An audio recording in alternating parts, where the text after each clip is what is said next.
Assalomu alaykum, hurmatli bizning YouTube kanalimiz a'zolari. Avvalambor bizni kanalimizga xush kelibsizlar. Mana sizlarni bugungi hayit ayyomi bayram bilan chin qalbimdan muborakbod etaman.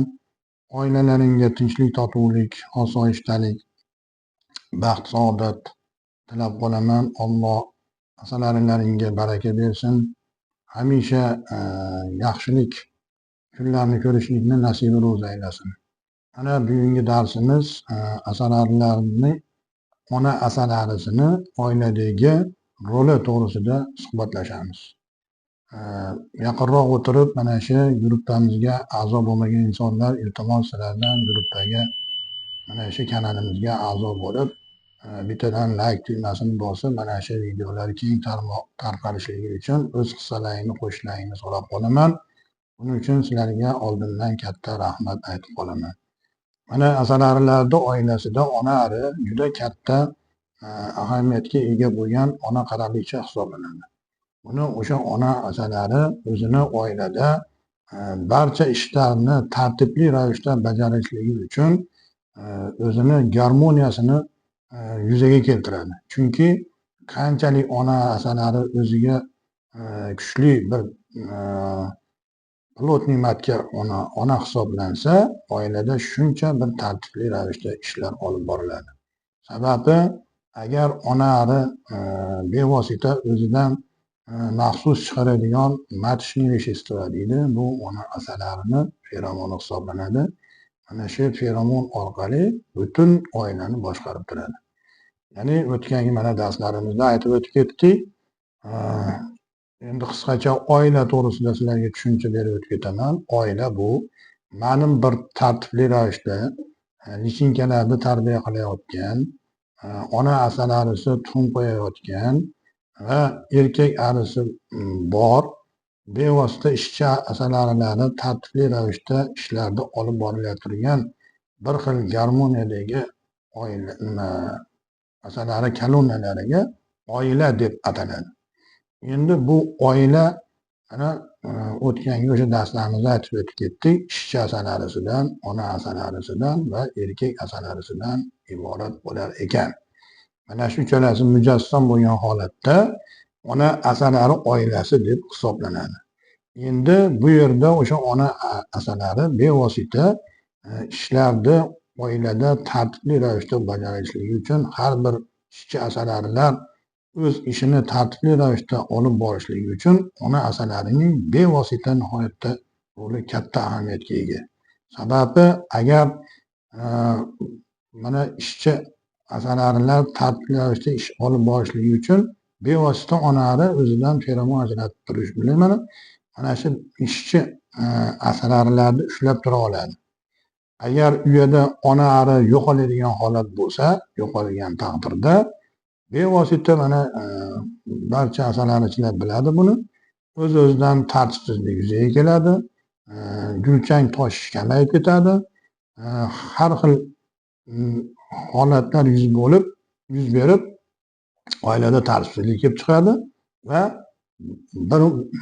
bir xilda tartibli ravishda olib borilayotgan ishlar o'z-o'zidan to'xtab qoladi.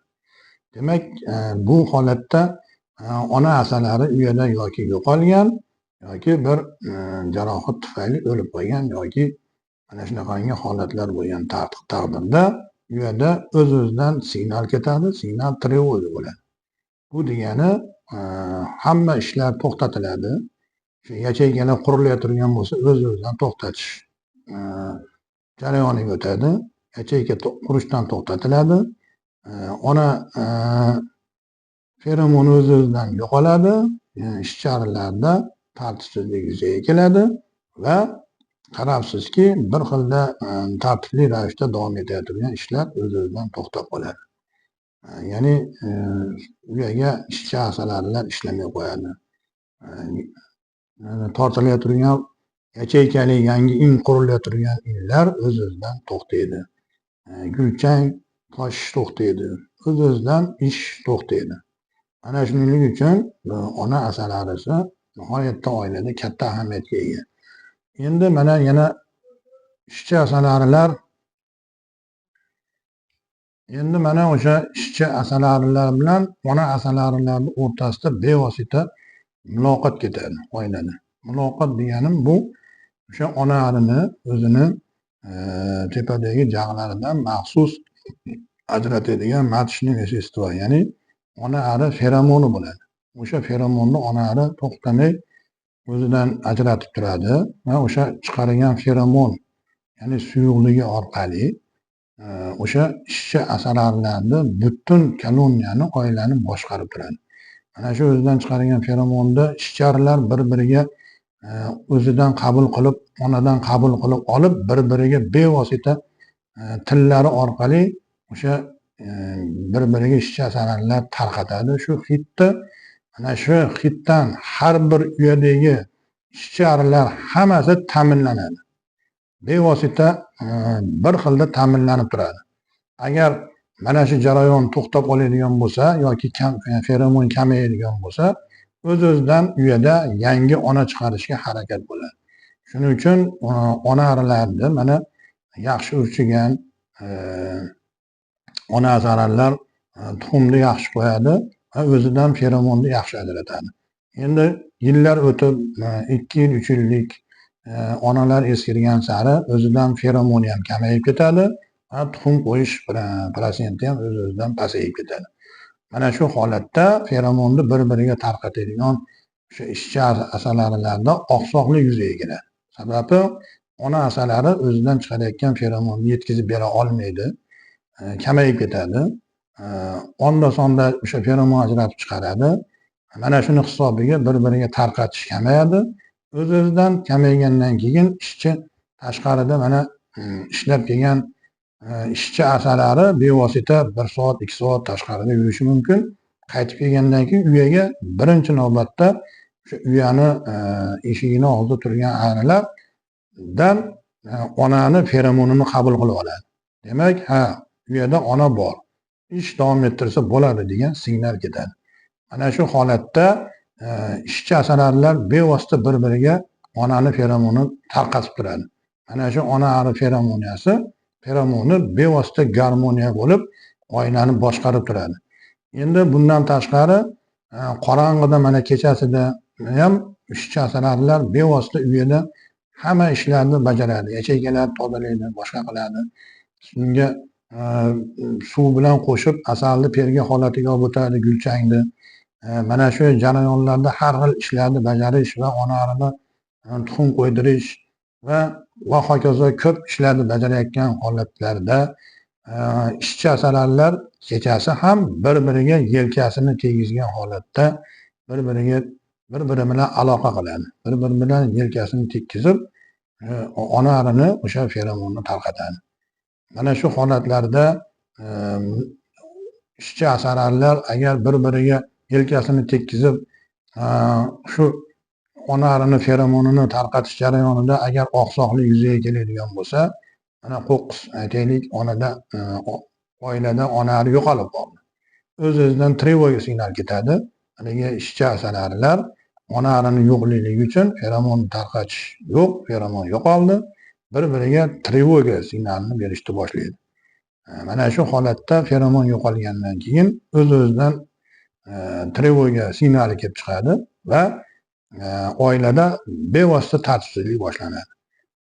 Ona ari yo'qolgandan boshlab yarim soatdan keyin trevoga boshlanadi va uyada 8 soat o'tgandan keyin yangi ona ariga harakat tanlov boshlanadi. 8 soat o'tgandan keyin ular o'sha uyadagi bevosita turgan lichinkalardan svishovoy matkalar chiqarishni boshlaydi. O'zlari tortib chiqaradi. Buni svishovoy matkalar deydi. Yana o'sha mana bu rasmda mana sizlarga ko'rsatib o'tib ketaman. Mana shunda mana ko'rishlaring mumkin. Mana shu svishovoy tortilgan matshina hisoblanadi. Bular qaysi holatda tortiladi? Bular o'sha bevosita uyada qo'qqisdan bexosdan ona asalarilar yo'qolib qolgan holatda mana shu svishovoy matshina tortiladi. Bular o'sha uyadagi turgan lichinkalarni yaxshisini tanlanadi. Atrofini uya ishchi asalari uyasini kengaytirib kosacha shakliga keltiriladi. Mana o'sha lichinka turgan joydan o'zidan to'g'ridan to'g'ri onadon hosil qilinadi va o'sha lichinka tarbiyaga, ona asalari tarbiyasiga olinadi. Bunaqangi suyishovoy lichinkalar o'sha uyada onari yo'qolganda bevosita 20 tadan 30-40 ta yoki bir 50 tagacha suyishovoy matchni tortishi mumkin. Bulardan bunaqangi sifatli matkalar chiqmaydi, lekin bu matkalarda ham o'sha asalarilar o'zlariga ona qilib mana shu onadon qilib tortib, shundan matka ona asalari, yangi asalari chiqaradi. Endi ikkinchi mana holatda shu rabochiy ishchi asalarilar yana uyada bevosita ona asalari ishlayapti, lekin uni biror nuqsoni bor. Tuxum qo'yish kamayib ketdi, mana feromon kamayib ketdi. Ona asalari qariyapti, yoki 3 yillik yoki 4 yillik ishlagan ona asalari bo'lishligi mumkin. Bevosita fizически qariyapti, unda nuqson kelib chiqyapti. Uyalariga noto'g'ri tuxum qo'yyapti, 2-3 talab qo'yayotgan bo'lishi mumkin. Yoki ona asalarida bir qanoti yemirilish bo'lib, o'z-o'zidan qiynalayotgan bo'lishi mumkin. Yoki oyog'ida yurolmasdan bir nuqson bilan tuxum qo'yishga qiynalayotgan bo'lishi mumkin. Yoki zapaska shu tuxumdonlarda zapaskasi tugab qoladi-da, o'sha yadrosida mana shu urug'lantiriladigan tuxumni o'rniga urug'lansirilgan tuxum, ya'ni erkakari tuxumini qo'yish holatlari kuzatiladi. Mana shunday holatlarda nuqsonli bo'lib turgan holatda ona asalarini ishchilar tomonidan bevosita yangi onaga harakat qilinadi. Bu yangi onaga harakat mana bu rasmda mana ko'ringlar, mana buni tixiy smena, ya'ni tinch holatda ona asalarini almashtirish deyiladi. Mana shu bu tinch holatdagi ona asalarilarni almashtirishda uyada rosa borsa 3 tadan 5 tagacha matchniy bo'lishi mumkin. Eng ko'pi bilan 4 ta bo'lishligi mumkin yoki 3 ta bo'lishligi mumkin. Bu o'sha tixiy smena, ya'ni tinch usulda ona asalari yetishtirish holatidagi mana shu matchnilar mana shu holatda bo'ladi. Bular ko'p bo'lmaydi. Shuning uchun bu tinch holatdagi bilan mana suyishovoyni ajratib olishimiz kerak.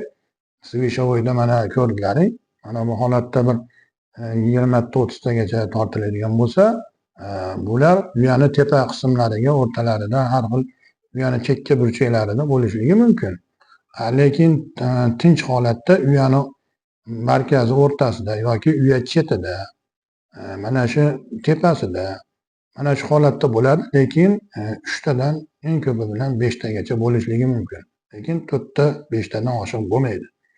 Mana shu tinch holatdagi ona asalarini almashtirish deyiladi. Bunda asalarilar ro'yga chiqmaydi, qo'rqmanglar bundan, ro'yga chiqmasa bo'laveradi.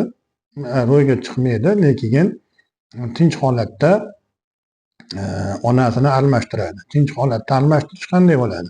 Bundan yangi mana shu matchnilardan yangi ona asalari yetishib chiqadi.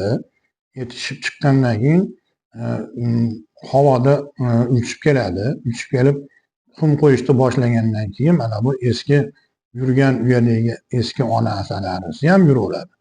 Lekin mana bu tuxum qo'yib o'ziga plotniy bo'lgandan keyin yangi ona asalari bevosita mana bu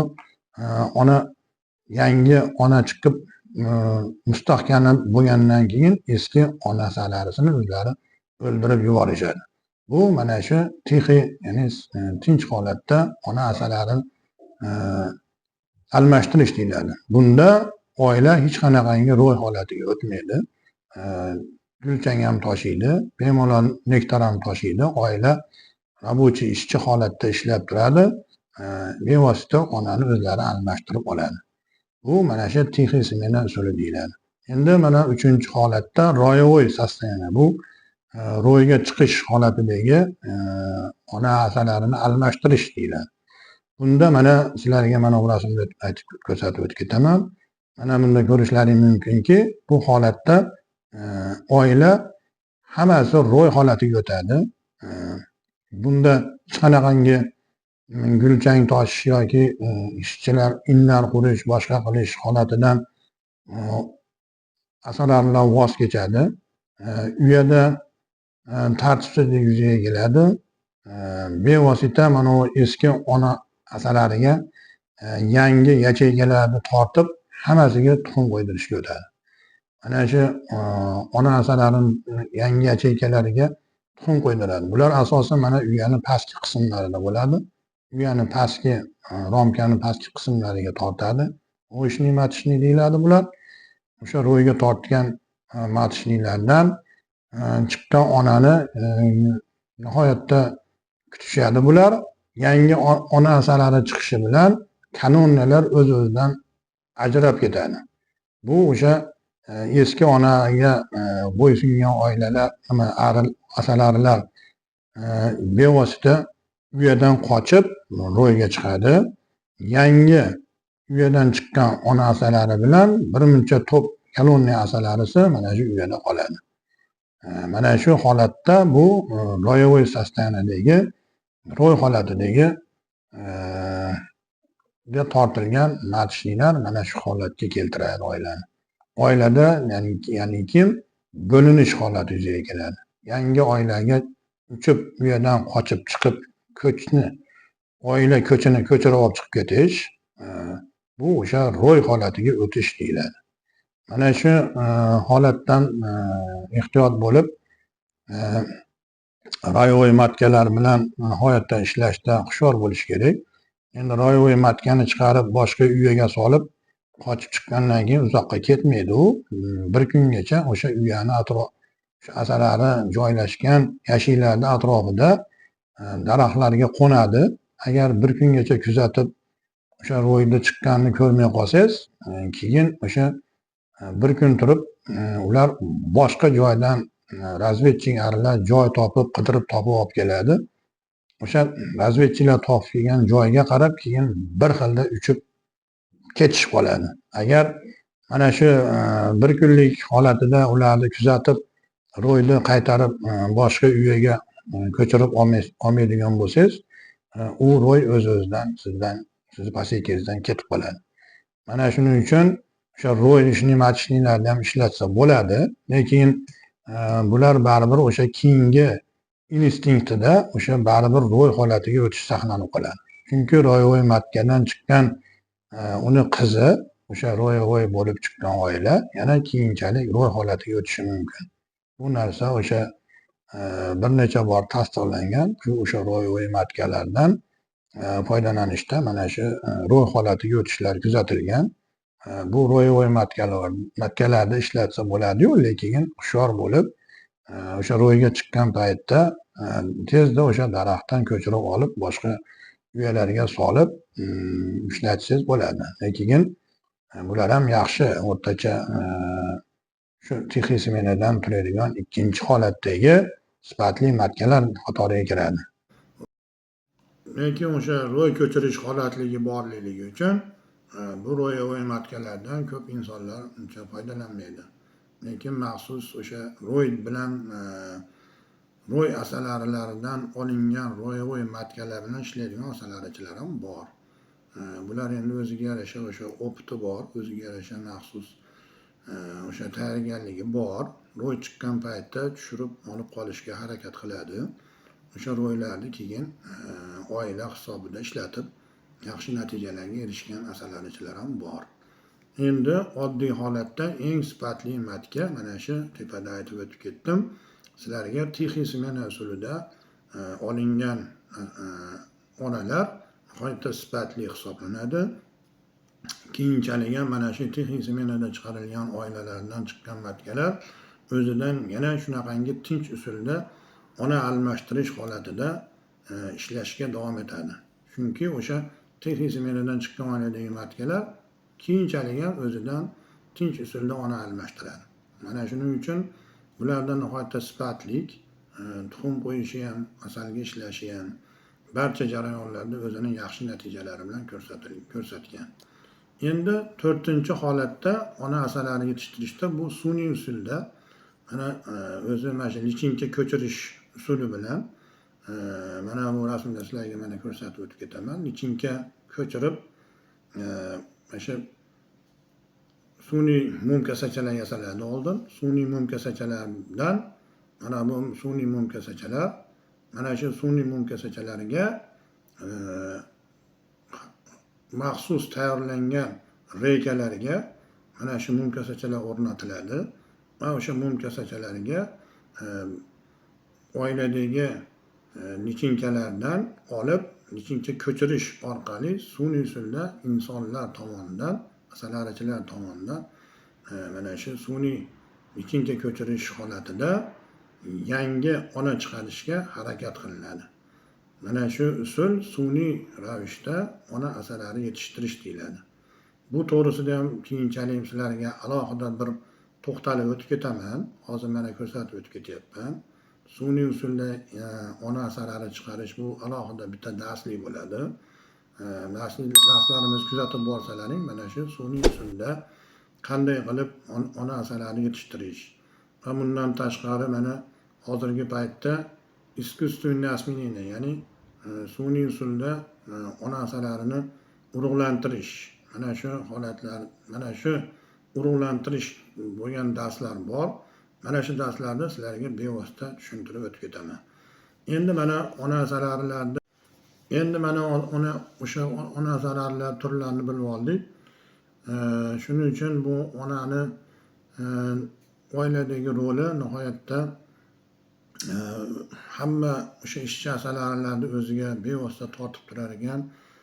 Hamma faktorlar biologik o'zini onani boshqarish faktori, o'sha richagi bevosita o'zidan chiqarayotgan feromon bilan nihoyatda oilani boshqarishi mana shu ona asalarining eng asosiy quroli hisoblanar ekan. Mana shuning uchun shu feromonga nihoyatda e'tibor berishimiz kerak. Ya'ni asalari oilalari o'z-o'zidan yo'qolib qolgan holatda mana shu feromon to'xtaydi oilada, demak trevoga kelib chiqadi. Betartiblik yuzaga keladi.